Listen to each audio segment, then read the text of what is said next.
Simco.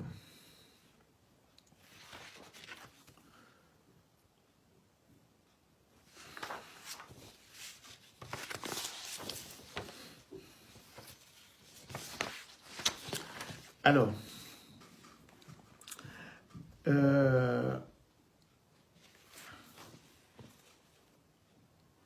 Simco, c'est une entreprise ou une société qui s'appelait à l'époque Simfaso. C'est une société qui appartient à un opérateur économique du Burkina Faso, Kanazoe Inoussa. Il est différent de l'autre Kanazoe parce qu'il y a plusieurs Kanazoe qui sont dans les affaires. Et ce Kanazoe était au départ un grand client de Simtogo. Après, lui-même, il a commencé par importer du clinker et il a créé lui-même sa propre société de fabrication de ciment, Simfaso, qui est devenue après Simco. Donc, il recevait le clinker de Lomé. Quand vous allez au TP3, quelque part dans la zone là-bas, il y avait un espace qui a été réservé là-bas où on mettait le clinker en vrac qui était chargé dans les camions et qui partait au Burkina. Et sur les camions, c'était à l'époque Simfaso. Ceux qui sont dans la zone de Zoroba, TP3, tout ça, ont certainement vu ces camions circuler à l'époque, puisque nous avons fait un reportage sur la pollution que ce clinker stocké en vrac créait dans tout le quartier du chef d'Agban là-bas. Donc on avait fait un reportage là-bas, on avait dénoncé la pollution sur les marchandises au TP3 et dans tout le quartier de, je ne sais pas si à Dakpame ou, oui, je pense que c'est à Dakpame là-bas. Donc ce monsieur a créé sa propre structure. Il a essaimé dans la région, au Burkina, après en Côte d'Ivoire, et dans les années 2019, il est arrivé au Togo. Et au Togo, il a obtenu, je crois, un accompagnement de la BOAD de 20 milliards ou 25 milliards pour installer son usine dans la zone portuaire. Donc, pour broyer le calcaire et fabriquer du ciment et l'ensacher. Donc, le site qu'on lui a octroyé, était l'ancienne ONAF, ce qu'on appelait, c'est ce qu'on appelait l'abattoir ou le truc de frigo là, en face de Simtogo. Donc, on a dû, je pense qu'on a dû déplacer l'abattoir, l'ONAF, ou on a dû le déplacer ailleurs, et on a cédé ce site-là à cet entrepreneur burkinabé qui a installé son usine dans la zone portuaire. À quelles conditions, personne ne sait. Comme au Togo, c'est toujours l'opacité. Personne ne connaît les actionnaires de Simco.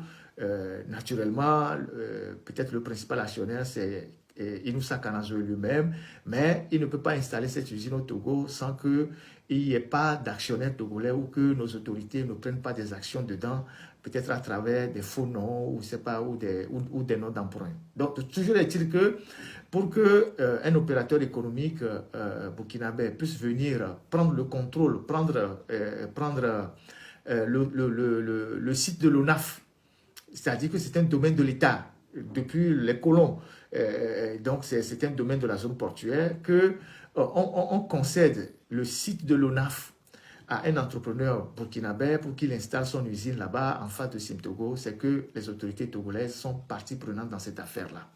Et donc, ce monsieur installe Simco là-bas et il prévoyait arracher aussi un terrain au niveau de TP3, mais de l'autre côté, un terrain où on stocke les véhicules en face des rails des immeubles de Tata Avlessi, là où il y a les banques là. Il comptait prendre un immeuble là-bas, chasser les Togolais qui sont là-bas.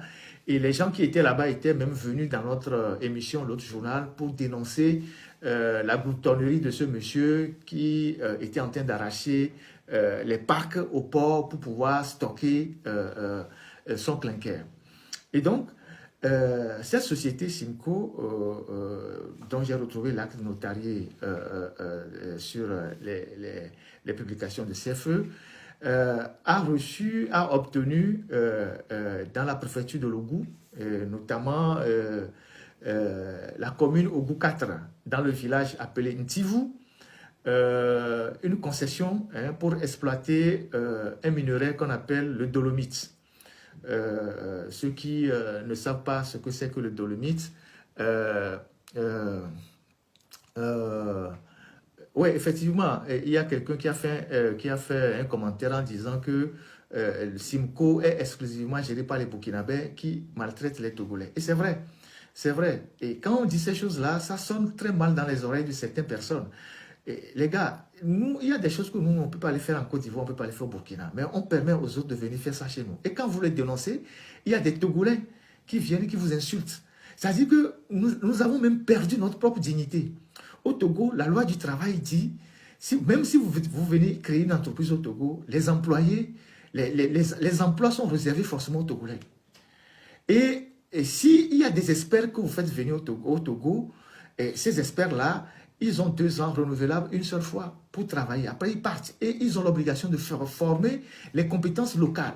Aujourd'hui, quand vous allez à Simco, c'est exclusivement les Burkinabés qu'on a fait venir. Les Togolais sont des manœuvres qu'on maltraite. Mais si vous dites ça, vous avez vos propres frères togolais qui viendront dans les commentaires vous insulter. Mais ce qu'ils sont en train de faire dans notre pays, ils ne pourront pas le faire dans d'autres pays. Et nous ne pouvons pas le faire dans leur pays. Et quand vous parlez, il y a des Togolais, je ne sais pas comment nous avons perdu notre dignité. Je ne sais pas comment nous, les Togolais, on n'a pas de repères, je ne sais pas quel genre de citoyens nous sommes. On est prêt à fermer les yeux sur des choses que les gens viennent faire dans notre pays contre nos propres citoyens, que nous, on ne peut pas les faire ailleurs. Pour exploiter nos propres minerais, les Togolais n'ont pas la capacité. Alors, quand le pouvoir de Lomé va s'associer avec des étrangers pour amener des gens qui les installent, qui créent des usines, qui font les affaires, qui se partagent l'argent au détriment du peuple togolais, en exploitant les Togolais. Et quand vous les dénoncez, c'est vos propres frères togolais qui viennent vous insulter. Mais quand vous avez quelqu'un qui a un membre de sa famille qui est victime de maltraitance dans ces sociétés, ils viennent vous appeler, oh monsieur le journaliste, il faut nous aider, j'ai un frère qui travaille là-bas, on a licencié, on a fait ci, on a fait ça. Mais c'est vous qui soutenez ces gens-là. C'est vous qui soutenez ces gens-là.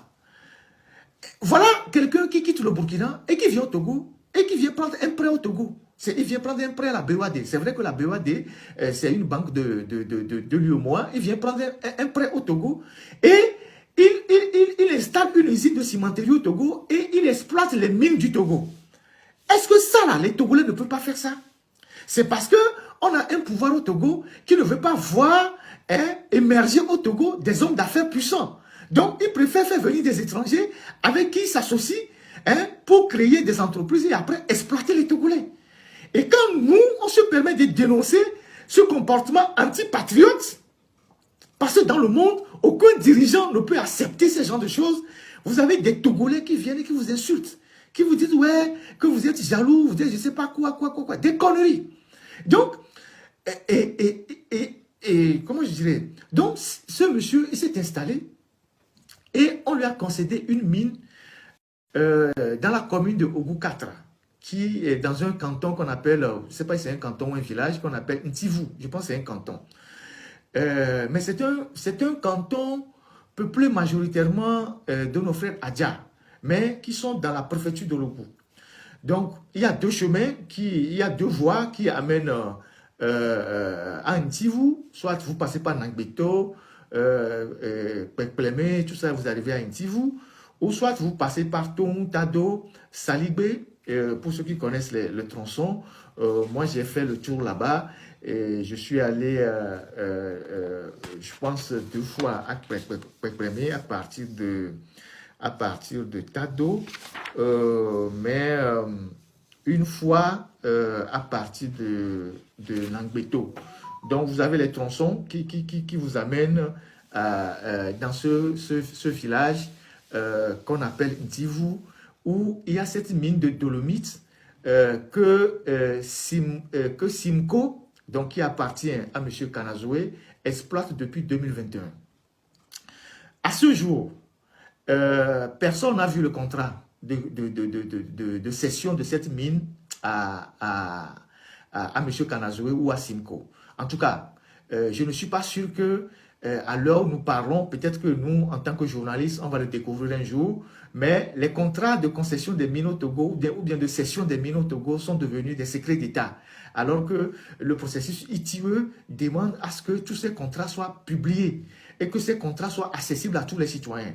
Donc, personne ne sait aujourd'hui quels ont été vraiment les termes du contrat qui ont cédé cette mine de dolomite à la société Simco. Mais toujours est-il que depuis 2021, la société de M. Kanazoué exploite cette mine-là à Ntivu, dans le canton de Ntivu, dans la commune de Ogou 4. Alors, les routes étant dégradées dans la région, les tronçons étant vraiment dégradés dans la région, pour acheminer le minerai de dolomite, les camions ne peuvent pas passer par... attends, je vais retrouver le tronçon là, je vais retrouver l'agencement des tronçons, je l'ai écrit tout à l'heure quand j'ai préparé l'émission. Quand j'ai préparé l'émission, donne-moi une seconde.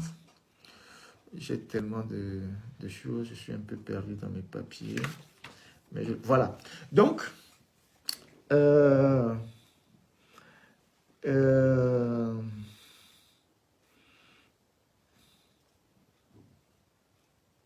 instant.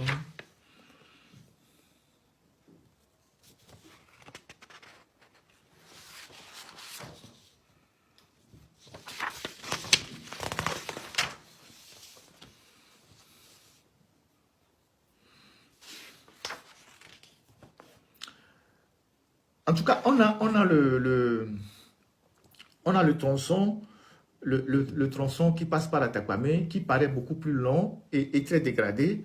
Quand vous partez d'Agbonou pour rejoindre Nangbeto, c'est la croix et la bannière. C'est quand le projet du barrage de Nangbeto a été matérialisé, il avait été dit dans ce projet, dans un aspect du projet, que les villages en amont et en aval du barrage de Nangbeto doivent être tous alimentés en électricité. On doit faire des routes et tout ça. Et donc, le Togo on devait goudronner la route de la frontière du Bénin jusqu'à Atakwame, à Gbonu. Mais les Togolais ont bouffé l'argent. Ça fait quoi? Je pense que ça fait une cinquantaine de kilomètres ou 48 kilomètres. Les Togolais ont bouffé l'argent. Ils ont profité, ils ont préféré faire une route cette mine de dolomite. Il n'y a eu aucune répercussion dans le village, en tout cas dans le canton. Ils ont dit, ils ont promis au fils du milieu qu'ils vont reverser 0,75% de leurs bénéfices pour le développement de la localité. Je ne sais pas ce que ça représente, 0,75%. Je ne sais pas ce que ça représente, mais c'est ce qu'ils avaient promis. Mais depuis, ils n'ont pratiquement rien fait. Ils se sont juste contentés de faire un seul forage dans le village de Salibé. Et à Salibé, c'est un village qui manque de tout. Maintenant, là où le problème... après, il y a eu des litiges fonciers aussi sur le site d'extraction de la mine, parce qu'il y a des propriétaires qui ont dit, il y a un problème de propriété, il y a certains qui ont dit, nous sommes les vrais propriétaires, ceux qui sont en train de cultiver sur le terrain, c'est des Béninois que nous avons installés, et donc dans le processus de déménagement, il y a des mésententes, tous ces problèmes ne sont pas réglés jusqu'à ce jour. Du coup, il y a une certaine tension dans le village là-bas, mais les camions de Simfaso, ou bien de Simco, de Kanazoué, sont sur la route tous les jours, sur le tronçon, en train de faire partie tous les jours, des tonnes et des tonnes de minerais. Donc, j'ai publié avant cette émission les photos de ces camions-là qui vont chercher le minerai de dolomite dans le village de Ntivu là-bas. Et le problème aujourd'hui qui se pose est que en partant de Ntivu pour passer par Tado, les camions de Simco traversent au moins 3 ou 4 communes. Donc, vous avez le village de Tado, d'abord Salibé, Tado et tout ça. Et Tado, tout le monde connaît l'histoire du Togo. Tado, c'est la cité historique. Si on parle véritablement, si on doit citer les royaumes qui ont été de véritables royaumes au Togo, Tado en était un. De par l'histoire, de par tout ce que nous connaissons, Tado est une cité historique que nous avons abandonnée. Regardez les photos que j'ai publiées. Et pourtant, de cette localité, il y a beaucoup de barons qui sont unis, qui, pendant les campagnes, vont dans les villages, convaincre les gens de voter pour Faure Gnassingbé, de voter le parti UNIR, qu'ils vont changer leur quotidien. Vous avez le préfet qui est là-bas depuis 20 ans, le colonel Diato, il était arrivé préfet-capitaine. Aujourd'hui, il est même à la retraite, mais il est toujours préfet. Il est préfet depuis 20 ans. C'est le plus vieux préfet en poste aujourd'hui au Togo. Je reviendrai sur lui tout à l'heure. Vous avez le consul Sossou, qui est un homme d'affaires, aussi membre du parti au pouvoir, qui est aussi là-bas. Vous avez, comment appelle-t-on, Semondi, ancien ministre, je pense, de la planification, qui est aussi de la localité, qui est membre influent uni. Vous avez Sodoké, voilà, qui est sur les réseaux sociaux, Twitter, en train de magnifier les bienfaits de Faure Gnassingbé, Faure a fait ci, Faure a fait ça. Alors, dans leur localité, il n'y a pas d'eau, il n'y a pas d'école, il n'y a pas de route, il n'y a pratiquement rien. Et donc, le problème qui se pose aujourd'hui est la dégradation de la voie ou du tronçon qu'empruntent les camions de Simco. Parce que, comme ce n'est pas une route goudronnée, ce n'est pas une route, c'est pas des tronçons qui sont goudronnés, c'est des choses qui sont aménagées. Et donc, à chaque fois que les camions passent, surtout en saison de pluie, les camions dégradent le tronçon, dégradent la route. Et donc, parfois, les usagers, hein, les citoyens, les habitants du milieu, les gens qui rentrent le soir,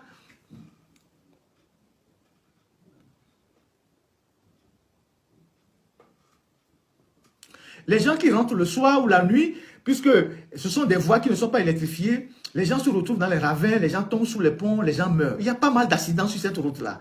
Et donc, plus les camions de Simco passent sur la voie se dégrade parce que ce sont des voies qui sont reprofilées. De temps en temps, on amène le dégradeur, le caterpillar, on essaie de compacter un peu pour que les gens passent. Donc, c'est des voies qui sont dégradées et quand les camions passent dessus, elles se dégradent davantage. Et les gens font les accidents la nuit, il y a des véhicules qui tombent sous les ponts et les gens meurent.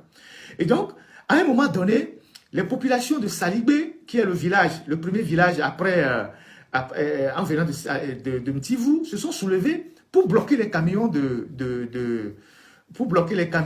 Simco en disant si Simco n'est pas capable d'arranger la route, si Simco n'est pas capable d'installer des infrastructures, les camions de Simco ne vont plus emprunter les tronçons qui se dégradent. Et donc, le préfet est intervenu, le colonel Diato est intervenu pour calmer les populations en leur disant oui, lui-même il va voir Simco pour que Simco essaie de faire quelque chose dans les localités, de construire des écoles. Et les gens se sont calmés. Et ce préfet, qui est là depuis, je dis, 20 ans, puisqu'il a été nommé en 2004, je pense, en 2004, ce préfet, il est devenu l'homme à tout faire de toute cette préfecture. La préfecture est confondue au préfet depuis 20 ans. C'est-à-dire, c'est le Faure Gnassingbé du Moyen Mono, ou je dirais le Missolini qui est là-bas. Tu parles du préfet, tu reviens au préfet. Si vous voulez faire quelque chose dans le Moyen Mono, si le préfet dit non, vous ne le ferez pas. Si le préfet n'est pas d'accord, finalement, il est devenu un grand fétiche dans cette préfecture-là. Et donc, le préfet a commencé par, curieusement, à faire la promotion de Simco dans la région et a commencé par interdire la vente des ciments des concurrents de Simco, notamment Simtogo, en disant « lui ne veut plus voir personne vendre les ciments de Simtogo, ils ne vendront que les ciments de Simco ». Les gens ont trouvé ça curieux et ça a créé des problèmes au point que les responsables même de Simtogo se sont déplacés pour arriver dans la région, pour parler avec le préfet en disant, mais pour quelle raison il interdit la vente des autres cimenteries, des autres produits des autres sociétés, à part, c'est-à-dire que sans Simco, personne ne doit rien vendre. Donc, ça a été des choses qu'ils ont essayé de régler entre eux. C'est un préfet qui fait des affaires depuis dans la région, donc il a aussi ses commissions. Certainement que quand il s'improvise démarcheur de Simco, il a aussi certainement sa part auprès de cette entreprise du Burkina Faso. Et donc, aujourd'hui, la voie est totalement dégradée et les populations se plaignent. Et les gens se disent, mais on ne peut pas exploiter un minerai chez nous et on n'est même pas capable d'aménager la voie qui permet d'acheminer le minerai. Vous voyez par exemple, c'est vrai qu'il y a des choses que nous reprochons à des colons et tout ça, mais quand le colon il est venu chez nous, la première chose que le colon a eu à faire, c'est de faire des routes et des chemins de fer. Et ces routes et ces chemins de fer, ce n'était pas pour notre propre bien, même si on en a bénéficié. C'était pour acheminer les produits, vers le port autonome, le port et les expédier vers l'Occident. Donc, si vous avez les rails, on a expliqué l'utilité des rails au Togo, les rails côtiers, les rails de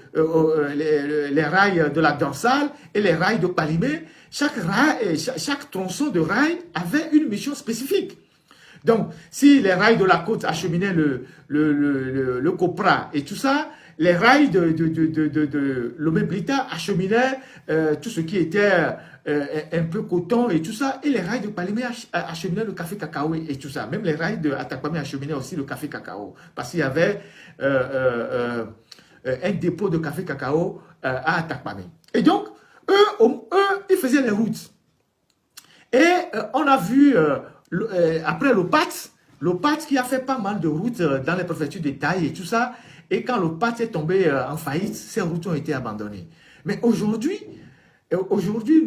nous les Togolais, on fait des concessions en cédant nos mines à des étrangers ou à des frères africains, mais on n'est pas capable de leur imposer de goudronner des routes ou les tronçons par lesquels ils acheminent ces mines-là de notre pays.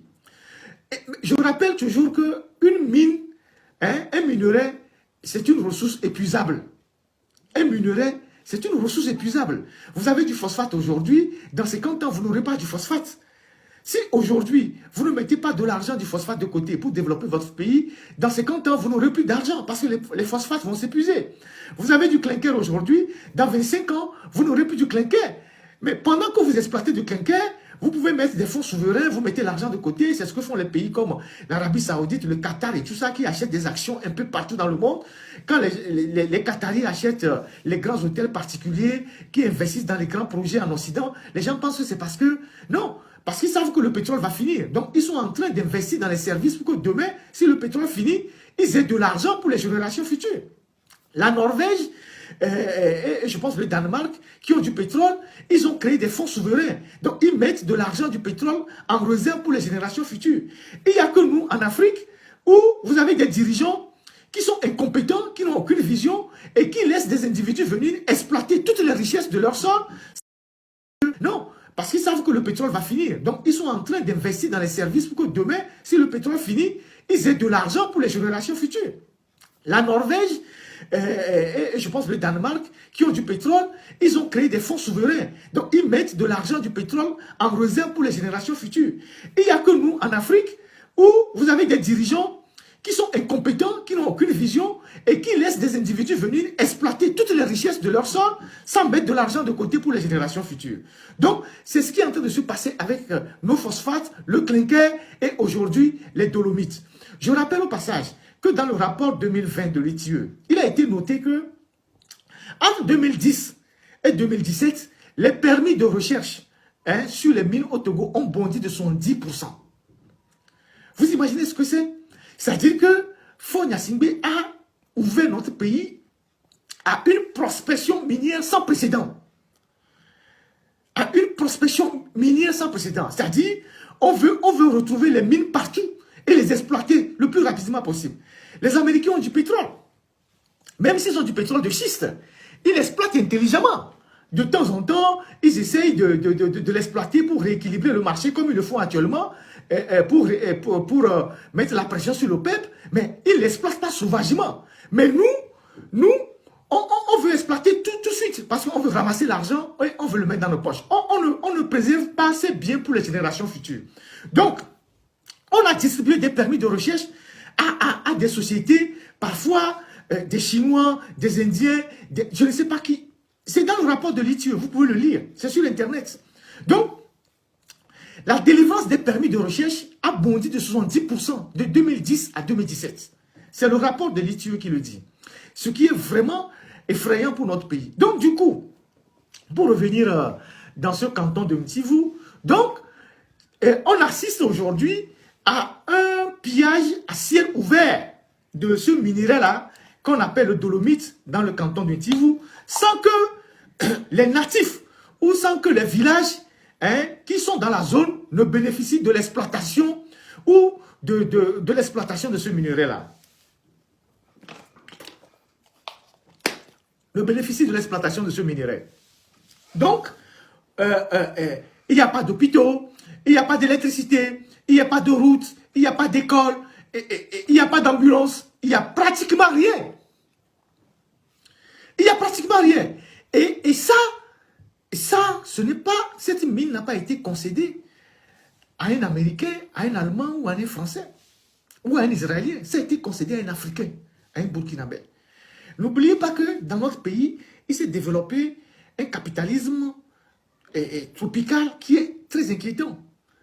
Un capitalisme, quand je le dis, les gens disent oui, je suis quoi. Non, chaque pays se bat pour ses intérêts. Un capitalisme sahélien qui est inquiétant. Ils achètent nos banques, ils achètent tout à Lomé, pendant que nous, on n'achète rien chez eux. Et quand ils achètent les choses, ils font venir leurs frères, leurs soeurs qu'ils engagent au détriment de nous, les Togolais. Et ils font des prêts à leurs frères, à leurs soeurs, au détriment des commerçants togolais. Les gens ne comprennent pas ce qui se passe au Togo. Les gens sont dans l'émotion. Si moi je suis un Nigérien et que j'achète une banque au Togo, j'achète une banque togolaise, et je sais qu'il y a une forte communauté du Niger qui est dans le commerce au Togo, je fais les prêts à qui? Je ne vais pas le dire ouvertement, je ne vais pas le dire sur la place publique, mais je fais les prêts à qui? Je vais faire les prêts à mes frères. Je vais faire les prêts à mes frères au détriment des Togolais. Je ne vais pas dire ouvertement que je ne vais pas faire des prêts au Togolais, mais quand le Togolais vient, je vais lui imposer des conditions qu'il ne peut pas remplir. Je vais lui dire d'apporter tel garant, d'apporter tel titre foncier, d'apporter ci, d'apporter ça. Mais quand mon frère de mon pays vient, je lui fais un prêt sans concession parce que je veux promouvoir mes frères. Donc, ces gens, ils sont chez nous en train d'acheter tout chez nous pour promouvoir leurs frères. Pendant que nous avons nos non-abés qui n'ont plus d'argent pour faire leur commerce. Nous avons nos opérateurs économiques qui n'ont plus d'argent pour faire leurs affaires. Nous avons plein de jeunes opérateurs économiques togolais qui ont fermé leurs entreprises. Pendant que ceux qui achètent nos banques font des prêts à leurs frères. Donc, voilà des choses qui doivent nous préoccuper. J'ai le sentiment que quand j'en parle, les gens ne voient pas la gravité de ce qui se passe. Citez-moi aujourd'hui un seul milliardaire, un opérateur économique milliardaire togolais. Citez-moi aujourd'hui un qui a réussi dans les affaires et qui est au Togo. Citez-moi un seul. Citez-moi un seul. Citez-moi un seul. Quand nous parlons, on parle de Dangote, on parle de Ebomaf, tout ça là. Dangote, d'accord. Dangote a été soutenu de bout en bout par le gouvernement du Nigeria. La dernière fois, avec sa société de raffinage, il y a eu des problèmes. Le gouvernement l'a soutenu. Mais dites-moi aujourd'hui, quel homme d'affaires au Togo, quel entrepreneur au Togo est un homme d'affaires puissant? Il n'y en a pas. Parce que le régime en place ne veut pas que des Togolais émergent dans les affaires. Parce que pour eux, quand un Togolais émerge dans les affaires, c'est une menace pour le pouvoir. John Doe a pris des initiatives, mais il n'est pas un homme d'affaires prospère, excusez-moi. Donc, citez-moi un seul homme d'affaires togolais, dans un secteur précis, qu'on peut dire milliardaire, parce qu'au Togo, on a la facilité d'appeler tout le monde milliardaire, même que des gens qui ont quelques millions, on les appelle milliardaires. Les gens qui ont quelques millions, on les appelle milliardaires. On ne sait pas ce que c'est que milliardaire au Togo. Quand quelqu'un a quelques millions, on dit « Ah, il est milliardaire ». Un milliardaire, c'est tout autre chose. Ce qu'on appelle milliardaire, c'est tout autre chose. Si vous voyez un entrepreneur togolais qui tient, c'est qu'il a une dette dans la banque. C'est qu'il a des problèmes. C'est qu'il a pris un prêt ici, il a pris un prêt là-bas. Prenez le patronat togolais. Regardez ceux qui sont dans le patronat au Togo. Il y en a combien qui ont de l'argent? Au point qu'aujourd'hui au Togo, il y a deux patronats. Les gens qui sont venus de l'extérieur ont créé ce qu'on appelle l'AGEF, l'association des grandes entreprises du Togo. Donc, il n'y a que les expatriés et quelques nationaux qui sont là-bas. Et vous avez le petit patronat, les gens qui font des affaires de 10 millions, 20 millions par an comme bénéfice et qui disent qu'ils sont des patrons. C'est ça ce que nous avons au Togo. Alors, comment est-ce qu'un chef d'État peut aller dire dans un pays comme la Chine pour dire nous avons une vision alors qu'il ne promeut et il ne fait la promotion d'aucun homme d'affaires dans son pays. Il ne fait la promotion d'aucun homme d'affaires dans son pays. Il n'en fait pas. Les Nanabens qui ont fait la fierté du Togo, combien le Togo a repris en disant vous êtes nos femmes, vous êtes nos mamans, vous avez fait la fierté du Togo. Quand des présidents comme Pompidou sont arrivés au Togo, c'est les Nanabens au Togo qui ont donné leur voiture pour prendre le président Pompidou dans leur voiture. En disant, pour l'histoire que vous avez représentée dans ce pays, pour la fierté que vous avez fait dans ce pays, l'État va vous accompagner, va consolider vos affaires, vous allez être les vitrines dans le domaine des pagnes au Togo. On en a fait rien du tout. Ça fait 20 ans que Faure Gnassingbé est au pouvoir. Ça fait 20 ans qu'il est là. Rien du tout. Citez-moi un seul homme d'affaires au Togo qui est milliardaire. Un seul homme d'affaires au Togo qui est milliardaire. Citez-moi un seul. Même vendre les cahiers, nous sommes à quelques jours de la rentrée, vendre les cahiers, on a concédé ça aux Libanais. On a concédé ça aux Libanais. Tous ceux qui sont à Lomé, qui vendent la papeterie là, je ne sais pas comment vous les appelez, Sotimé, c'est tout ça. Et nos dirigeants, eux, ils ont préféré prendre des actions là-bas. Ils ont des actions cachées, ils sont dedans, et le reste, ils s'en foutent. Ils s'en foutent. Or, c'est le secteur privé qui développe un pays. Quand des chefs d'État américains voyagent, une partie de l'avion est remplie d'hommes d'affaires. Quand les chefs d'État français voyagent, c'est pareil. Allemands, c'est pareil. Pendant qu'ils sont en train de faire tout ce qui est protocole officiel, ils discutent, les hommes d'affaires sont là pour signer les contrats, tout, pour faire venir l'affaire dans leur pays. Chez nous, c'est quoi? Rien du tout. Rien du tout. Plutôt qu'un Togolais émerge, on essaie de voir où est-ce qu'il a trouvé l'argent, comment est-ce qu'on va utiliser l'OTR pour le casser, on va détruire son entreprise, on va casser. On a vu ce qui est arrivé à Seco BTP, ce qui est arrivé à d'autres entrepreneurs. Les gens ont dû fermer les portes et ont quitté le Togo. Donc, pour terminer le sujet sur le moyen mono. Donc, le moyen mono est la commune de Ogo 4. Donc, aujourd'hui, les natifs de ces localités-là sont en train d'observer le pillage de leurs ressources minières, comme on le fait déjà dans le Vaud, comme on le fait dans le Yoto, comme on le fait dans les lacs mines, avec le phosphate et le clinker, et les gens ont croisé les bras, les gens regardent. Les gens regardent. Et vous avez vu les images que j'ai partagées du village de Tado. Si on était un pays normal, où les gens ont une vision dans ce pays, une localité, une cité historique comme Tado, Tado qui historiquement a généré des localités aussi puissantes de l'autre côté au Bénin comme, comment on appelle ça, le Kossa, Dogbo, Azové, Alada, je pense même à Bomé, puisque tous ces gens sont venus de Tado, qui sont des cités prospères, puissantes, organisées.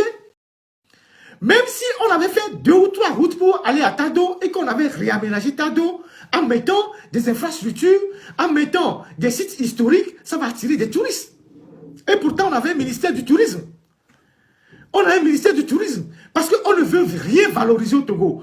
On fait le nivellement par le bas. On tire tout le monde vers le bas. On veut que toutes les localités soient au même niveau, dans la misère totale.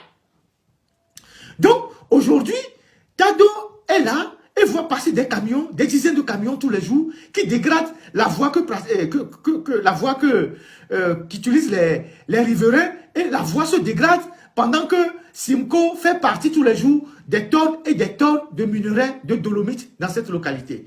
Un jour, quand il n'y aura plus de mines, quand il n'y aura plus rien, ils vont laisser la zone, il y aura une déforestation, des dégâts sur le plan environnemental, les routes dégradées, pas d'hôpitaux, pas d'écoles, je ne sais pas, il n'y aura rien pour les populations. Donc, aujourd'hui, c'est une inquiétude pour les populations et les gens, à force d'interpeller envers leur propre cadre dans les localités qui se retrouvent dans le parti au pouvoir, que sont les gens que j'ai cités tout à l'heure, les gens comme Sossou, les gens comme Sodoké, les gens comme Semondi, tous ces gens-là, qui sont les barons de UNIR qui viennent là-bas et miroiter des choses aux populations. les gens sont fatigués de les interpeller. Les gens sont fatigués de ce préfet qui est là, qui est devenu un affairiste, hein, dans cette préfecture de Moyen-Mono depuis 20 ans, qui n'est jamais muté, qui est indéboulonnable, qui est devenu carrément, carrément un préfet, tout ça. Donc aujourd'hui, on est dans ces situations. On est dans ces situations et c'est vraiment dommage que notre pays se retrouve dans une régression totale. Et si on ne fait pas attention, la route Tongue-Nontien va se dégrader aussi. Parce que cette route n'est pas conçue pour supporter ces charges de minerais. À force de faire passer régulièrement les camions de Simco sur la route bitumée Tongue jusqu'à Nontien, je ne sais pas si ces camions partent de Lomé pour aller chercher ces minerais ou bien où est-ce que ces camions acheminent les minerais. Mais à force d'utiliser cette voie tous les jours par les camions de Simco, la route Nontien, Tongue, à la frontière du Bénin va se dégrader. Raison de plus que on oblige la société Simco à investir dans la région ou au moins à goudronner une seule rue dans la région et particulièrement la route, le tronçon qui part de Tongue, qui va à Tado, qui passe par Salibé et qui va à Pekpeleme et qui débouche sur Ntivou. Parce que c'est une route allemande. Hein. Moi, j'ai retrouvé ça sur la carte. C'est une route qui part de Tongue, Tado et Salibé, Pekpeleme, Ntivou et qui débouche sur Nagbeto qui sont par Agbonou. Vous savez que c'est un secteur que les Allemands ont utilisé pendant longtemps. Donc, Kamina à côté. Donc, ça part pas Kamina, ça sera Agbonou. Donc, c'est un circuit que les Allemands ont tracé et certainement, ils ont utilisé nos grands-parents pour les obliger à faire les travaux forcés pour faire cette route-là. Et depuis 1884, les Allemands sont partis en 1914 et depuis ce temps-là, nous n'avons pas été capables de goudronner une route qui doit faire au plus 200 ou 220 km. C'est inconcevable. C'est inconcevable. Donc, on risque même de dégrader la route Lomé, la route Nontien et Tongue, à force de faire acheminer les camions de Simco. Et l'autre problème, c'est que les communes qui voient passer les camions de Simtogo sont en train de réclamer aujourd'hui les droits de passage. Si vous avez créé des communes, vous avez fait les décentralisations, mais les communes vont vivre de quoi? Les communes doivent vivre des recettes fiscales et des taxes qui doivent lever dans leur périmètre, dans leur juridiction. Aujourd'hui, les camions de Simco passent dans les communes et dégradent les voies, et dégradent les tronçons de route qui sont aménagés par les mairies. Donc aujourd'hui, les mairies sont en train de faire du bruit pour dire, ah, puisque vous passez dans nos localités, vous dégradez les routes, il faut que vous payiez les droits de passage. Ce qui est logique pour les mairies. Et donc, c'est tous ces problèmes-là aujourd'hui qui sont là-bas et qui continuent de créer la tension entre les populations et tous ceux qui sont en train d'exploiter ces mines là-bas. Donc, voilà ce que je voulais dire de façon ramassée sur l'exploitation de ce minerai dolomite à Ntivou.